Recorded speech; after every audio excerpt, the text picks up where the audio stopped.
ప్రతి దేవాలయంలో అసలు విగ్రహం లోపల ఉండగా మరి బయట ఉత్సవమూర్తులను ఎందుకు పెడతారో మీకు తెలుసా? మరి ముందుగా మూల విగ్రహాన్ని కదిలించడం సాధ్యం కాదు.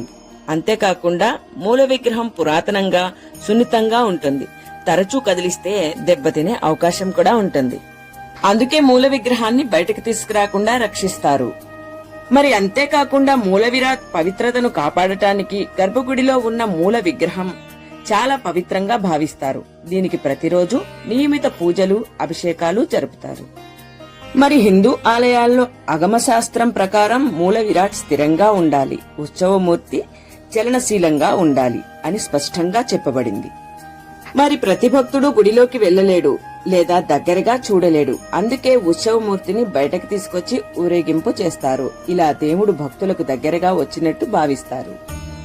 మరి బ్రహ్మోత్సవాలు, రథోత్సవాలు, ప్రత్యేక పండుగల్లో ఉత్సవమూర్తినే ఊరేగిస్తారు. మూల విగ్రహాన్ని కదిల్చటం సాధ్యం కాదు. మరి మనలో చాలా మందికి గర్భగుడిలో ఉన్న విగ్రహాన్ని ఎందుకు తాకనీయరు అన్నది ఒక ప్రశ్నగా మిగిలిపోయింది. మరి దాని గురించి కూడా తెలుసుకుందాం రండి.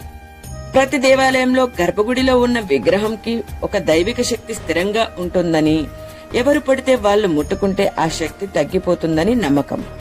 మరి గర్భగుడి చాలా పవిత్ర స్థలం. పూజారులు ప్రత్యేక శుద్ధి నియమాలు పాటిస్తారు. ఉపవాసం, ఆచారం, మంత్రాలు చేస్తారు. అందుకే ఎవరిని పడితే వాళ్ళని తాకనివ్వరు.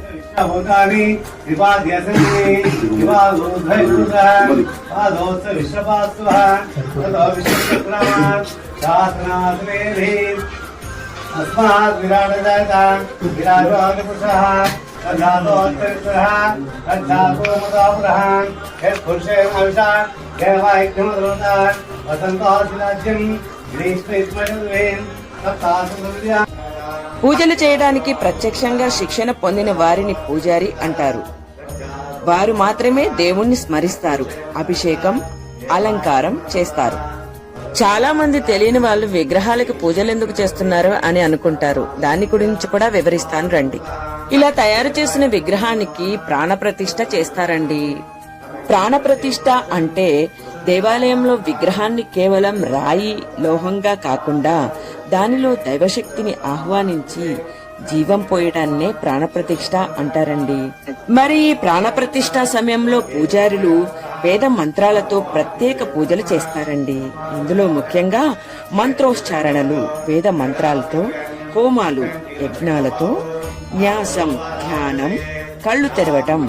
ఈ ప్రక్రియలో దేవుని శక్తిని విగ్రహంలోకి స్థాపించారని భావిస్తారు.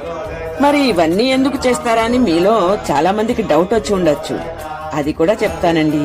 విగ్రహం పవిత్రంగా మారడానికి, మరి భక్తులు ప్రార్థనలు చేస్తే ఫలితం రావడానికి, ఆలయం ఆధ్యాత్మిక శక్తితో నిండిపోవడానికి. మీరు ఒక బొమ్మను చూస్తే అది సాధారణంగా ఉంటుంది, కానీ అదే బొమ్మలో దైవశక్తి ఉందని నమ్మి పూజిస్తే అది మనకు దేవుడిలా కనిపిస్తుంది. అదే భావాన్ని అధికారికంగా చేసే పూజయే ప్రాణప్రతిష్ఠ. మరి ఇక సింపుల్ గా మీకు అర్థమయ్యేటట్టు చెప్పాలంటే మూల విగ్రహం స్థిరంగా ఉండే అసలు దేవుడు. ఉత్సవమూర్తులు భక్తులకు దగ్గరగా వచ్చే దేవుడు. మీకు ఇలాంటి విషయాలు మరిన్ని తెలుసుకోవాలని ఉంటే మా lucky star creations YouTube channel ని సబ్స్క్రైబ్ చేసి అలాగే పక్కన ఉన్న బెల్ ఐకాన్ ని ప్రెస్ చేయండి. మరి అందరూ కూడా ఇష్టదైవాన్ని కామెంట్ రూపంలో కామెంట్ చేయడం మాత్రం మర్చిపోకండి.